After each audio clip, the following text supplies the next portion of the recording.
Alors Nance, aujourd'hui on se retrouve à la manade de Gilet à Oreille pour un concours de ferrade organisé par le club taurin. Est-ce que vous pouvez nous dire un petit peu les grandes lignes de ce concours?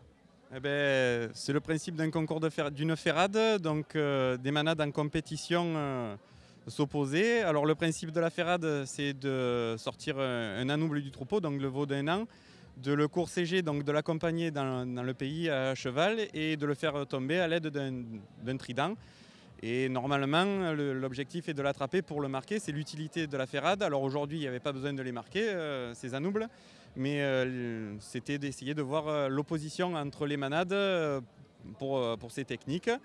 Donc aujourd'hui, il y avait 11 manades qui se sont opposées. On a pu voir les qualités et les défauts de certains, même si tout le monde a fait de son mieux.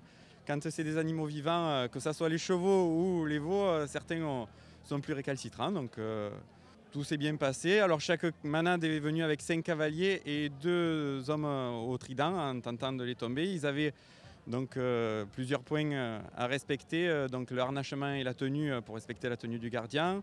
Je vais appeler chaque équipe dans l'ordre pour se présenter au public et la présentation au jury. Donc Un petit mot sur le jury aussi qui était là aujourd'hui? Le jury, il y avait un gardien de la manade de l'Escaut, Julien, Daniel Gilet, manadier, un ancien président du club taurin, mon père, Michel Barbier, mon vice-président André Noël et le président du club taurin de Plan d'Orgon, Gilles Rossia, pour faire au jury. Alors pour respecter l'impartialité, parce que des fois certains auraient pu avoir un peu de partialité, puisqu'ils se montent, en général on monte dans des manades, donc on a enlevé sur le principe la meilleure note sur les 5 notes du jury et la plus mauvaise note pour respecter justement cette impartialité qu'il aurait pu y avoir.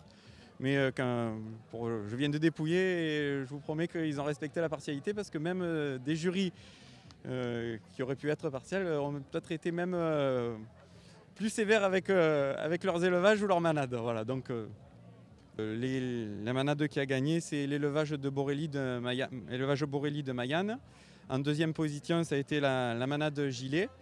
Et en troisième position, l'élevage du Mas de Roche. Donc finalement, des élevages de chevaux qui ont l'emporté sur les manades aujourd'hui. Voilà.